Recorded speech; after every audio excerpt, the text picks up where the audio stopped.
May 17, 1944, somewhere outside Monte Cassino, Italy. The sun is a molten disk sinking behind the jagged Apennine ridgeline, throwing long shadows over shattered stone and smoldering olive groves. The guns have fallen silent, for now. Smoke and dust drift stagnant in the pastel evening, swirling around skeletons of felled cypress and the ruin of what was once a monastery's proud outer wall. A column of German soldiers, what remains of the 211th Infantry Division, trudges down the mule track under armed American escort. Mud-caked boots scrape on gravel. Tunics sag with exhaustion and rain. Stripped of their rifles, their canteens, even their medals, they now carry only the weight of defeat. At the head of the column marches Hauptmann Ernst Kessler, age 42. His face bears the stubborn resolve of a man who has survived France, Africa, and now Italy, but even he cannot mask the hollow look in his eyes. Behind wire-rimmed spectacles, he's doing the math in his head. The Allies control the skies. Supplies are strangled, and now, Monte Cassino has fallen. As U.S. infantry herds the POWs into a waiting truck convoy. Sergeant Tom, Tex, Donovan yells over the din. "Move it, you're heading stateside." Some Germans look puzzled. They expected a work camp in Sicily or North Africa. Kessler exchanges a glance with Oberleutnant Klaus Reif, an academic-turned-artillery observer. America? Reif mouths with a grimace. They had been briefed. American industrial might was formidable. Yes, but was it enough to overcome German resolve, engineering, and ideology? They assume they'll be treated well enough. According to Geneva Convention articles pinned carefully inside their briefs, they expect fair treatment, but what they don't expect, what they can't possibly imagine, is what awaits them beyond the Atlantic. The trucks rumble south along cratered roads, past fields of burned-out Panthers and Shermans, past weeping Italian peasants picking through ruins, past everything they have fought over for years. As they are loaded onto the Liberty ship Samuel Livermore, the skyline of Naples shrinks behind them in a haze of wailing gulls and acrid sea spray. Kessler keeps his chin high. He tells himself he'll observe everything, learn what he can, and perhaps, someday, return home. But the America he's about to witness is nothing like the America of German propaganda posters, nothing like the decadent, disorganized land of jazz, jukeboxes, and weak wool they spoke of in officer briefings. June 2, 1944, Port of New York. The fog is so thick at dawn that the Statue of Liberty appears first as a ghost, a towering silhouette rising from watery ether. As the Liberty ship Samuel Livermore crests into harbor, the noise builds, steel cables clattering, ships' horns blaring, and the distant hum of industry pulsing through the city. Hauptmann Kessler and the other officers stand clustered along the deck rail. Eyes wide, breath held, they've passed through Antwerp, Marseille, Naples, but nothing like this. New York is a hive. Even from miles out, the docks are alive, cranes gyrate overhead. Forklifts dart between boxcars and freighters, all under plumes of black smoke belching from ceaseless smokestacks. "Mein Gott," Reif mutters in disbelief. It isn't the skyline that floors him, it's the motion. Steel haulers pouring coal, tanker ships loading oil, soldiers, sailors, yard workers, all flowing like a river in coordinated urgency. Kessler scowls, trying to mask his awe. This isn't the America he was promised. This isn't the soft, democratic civilization Goebbels described. This is an arsenal in perpetual motion, a behemoth wrapped in iron and oil. "Captain," an MP shouts, "you and your men, disembark. Single file." The German officers are loaded onto another train, this one guarded, of course, but comfortable by wartime standards. Cushioned seats, sealed windows, even fresh water. It's the first time many of them have heard a passenger car whistle. Pfeift, schrot, the brakes drag as it begins to move, heading westward into a country they have only seen on propaganda maps. Within the hour, the skyline shrinks behind them, swallowed by flat plains and farmhouses. Kessler and Reif are silent, not because they have nothing to say, but because too much is happening. This is not what they prepared for. At a way station in Newark, a young American GI named Private James Holloway brings hot coffee down the aisle. He's southern, green-eyed, cheerful. "You fellas ever seen Chicago?" he asks them with a grin. "No," Kessler replies quietly in English. "But we have heard." Holloway chuckles. "Oh, you're gonna love it." The Germans don't answer, but their eyes say everything. They don't know it yet, but they're about to step into the belly of the beast. June 6, 1944, approaching Pittsburgh, Pennsylvania. The train snakes through layered hills, its iron wheels hammering the rails like a mechanical heartbeat. Smoke hangs low in the valleys, not from battle, but from the mills. In the distance, Clouds roll upward in soot-black billows, crowned by orange glows of molten steel. As the convoy crests a final ridge, the German officers catch their first full view of Pittsburgh, the Steel City. It is not beautiful, it is colossal. Blast furnaces belch heat and light day and night. Coal barges snake down the Monongahela. Railcars overflow with pig iron and rolled steel. Steel workers, men without rank or medals, move in unison across elevated catwalks. Sparks shower from open hearths as molten metal is poured into colossal molds. The air thrums like a thing alive. Hauptmann Kessler's mouth goes dry. He cannot look away. It's like Valhalla, Reef whispers, stunned, a temple of industry. An American officer, Captain Harold L. Simmons, tasked with escorting the POWs to their next destination, watches their reaction with a measured smirk. That's just the night shift, he says. Day crews come in at 6. Place never sleeps. As the train pulls into the steel yard sidings to refuel, German officers are allowed a controlled exit, supervised, of course, to stretch their legs. The acrid scent of hot slag and coal dust hits the lungs like a hammer. They watch flatbed railcars being loaded with freshly forged I-beams, destined for shipyards in Baltimore, aircraft hangars in Texas, and tank factories in Detroit. They hear work whistles blow, one shrill blast calling men to lunch, the next igniting another cascade of activity across the complex, a symphony of precision and noise. Kessler steels himself. He has always known Germany's limits. He has planned artillery barrages with ink dried from rationed factories. He has seen munitions delayed because rubber was diverted to panzers. He understands numbers, and he sees them now laid bare in iron and steam. In Germany, a factory runs a 10-hour shift, then shuts down for maintenance, retooling, or curfew, but here, 24 hours, Simmons says, eyes still on the mills. Every day, all year, and that's just steel. There is no boast in his voice, only fact. Kessler's jaw tightens. How many? He begins. Simmons turns. You mean how many of these?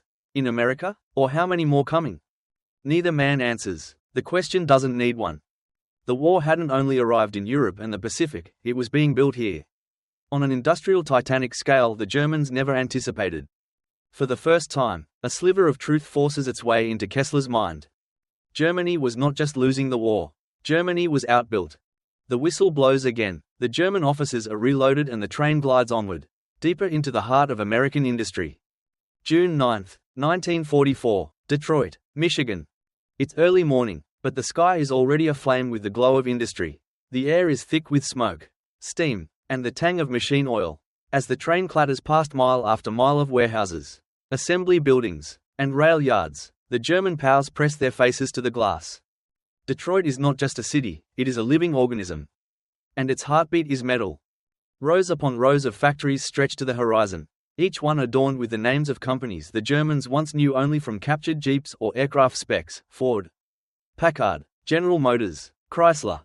As the POW convoy turns onto a siding near the massive Ford River Rouge complex, the world's largest integrated factory, even Kessler can scarcely believe what he's seeing. A single plant, larger than some German towns, draws in iron ore, scrap steel, and rubber through one end and sends fully assembled B-24 Liberator bombers out the other, their aluminium skins shimmering in the rising sun. On a raised platform overlooking the line, a small crowd of American dignitaries, production managers, and military brass marvels at the blur of activity. The assembly line doesn't stop. Not for nightfall, not for weekends, not for anything. Kessler watches workers switch from chassis welding to turret installation with synchronized precision. Each station has a job. Each bolt is measured. Each man, or woman, knows exactly what comes next. A Ford plant manager, proud and broad-shouldered, explains to Captain Simmons, "We turn out one bomber every 55 minutes. Around the clock. We don't stop for Christmas." The German officers listen silently. The words taste like ash. "What about spare parts?" asks Reef, voice hoarse. The plant manager barks a short laugh. "We ship the parts with the planes. And if something breaks, we'll just build another." Kessler grips a railing, steadying himself. He remembers the field reports from Russia, the Luftwaffe squadrons burning through aircraft faster than the Reich could replace them. Engines seized, pistons froze, pilots were forced to bail out because the factories had gone dark under RAF bombing. He remembers the winter of '43, when his artillery had to ration shells for weeks. And here, a single company in a single city is building more aircraft than the entirety of German industry. And not just planes. At the Packard plant, They're machining Rolls-Royce Merlin engines under license, powering P-51 Mustangs that now own the skies over Europe. At Chrysler's Warren Tank Arsenal, M4 Shermans rumble off the line like clockwork. Even civilian car companies, Studebaker, Willys, are turning out trucks for General Patton's tank divisions. You think the Führer knows? Reif whispers to Kessler. You think anyone back home knows this is what we're fighting?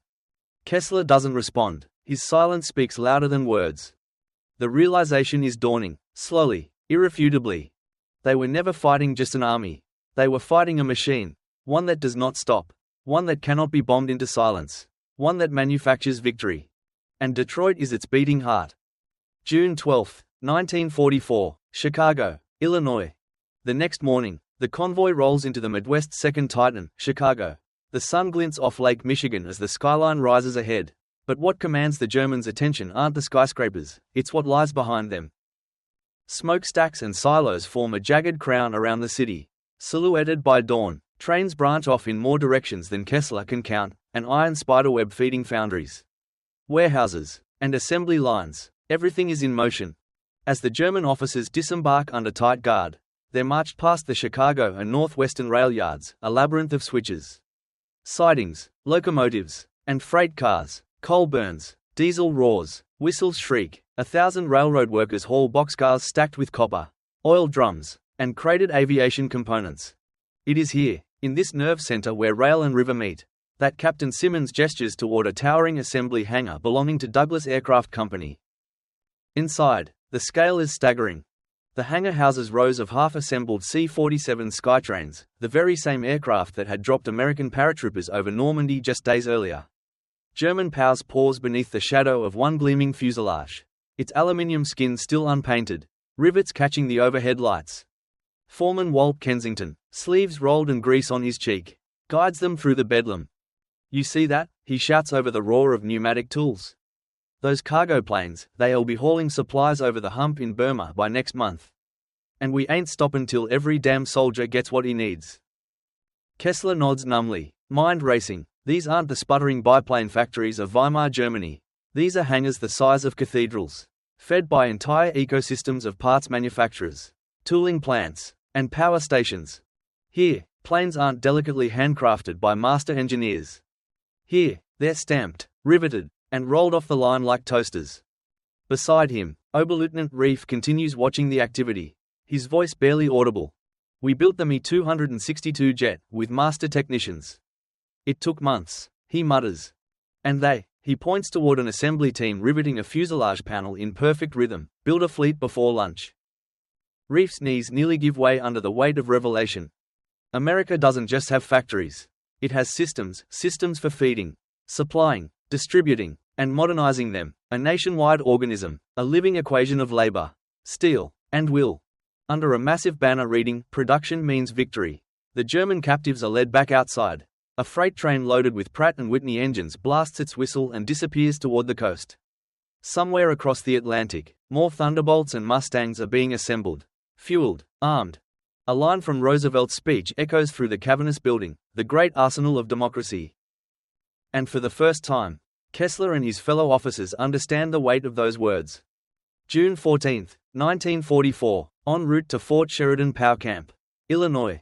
The train rattles through the open prairie. Fields of corn and soy stretching past the horizon. Farms neat as chessboards beneath a serene sky. A stark contrast to the enormous industrial war complexes the Germans have just witnessed. Inside their guarded carriage, Hauptmann Ernst Kessler sits rigid, silent. The leather-bound notebook on his lap remains unopened. His pen, usually dancing across pages with calculations and observations, lies useless in his hand. There is nothing more to write. The arithmetic is clear. One region in America is producing more than all of Germany. Oberleutnant Reif stares out the window, watching a line of workers biking to a factory under the early sun, men and women wearing coveralls. Lunch tins strapped to their handlebars. Every one of them is part of the war. Reif murmurs, even the children, delivering tools, collecting aluminium, singing on the radio. They're not militarized, they're mobilized. Kessler finally breaks his silence. We never understood this, he says. In Berlin they spoke of America's weakness, its decadence, but this, he gestures to the world blurring by outside the glass, this is strength. Quiet strength, endless, fed by rivers, Railroads. Electricity. You don't have to scream commands from a balcony when the machine moves itself. The other officers nod slowly. They think back to Germany, to the shortages, the propaganda speeches, the frantic reshuffling of factories under Albert Speer as Allied bombers turned night to fire. They remember the draft pulling teenagers and grey-haired fathers from homes. The broken backs of workhorses filling in for missing transport trucks. America doesn't feel like a country in crisis. It feels like a country accelerating. Sergeant Tom, Tex, Donovan, who has ridden silently in the same car for the past 2 days, finally turns and speaks to them. "You boys ever see a Ford tractor turn out a mile of wheat in an hour?" he asks. "You ever see a union hall break a strike in the morning and volunteer for Red Cross in the afternoon?" The Germans shake their heads. Tex leans back in his chair, boots crossed at the ankle, and looks them in the eye. War ain't just guns and uniforms. It's tires, bellies full of food, fuel that don't run out, coal that don't freeze in the ground. It's people that don't quit when the lights go out.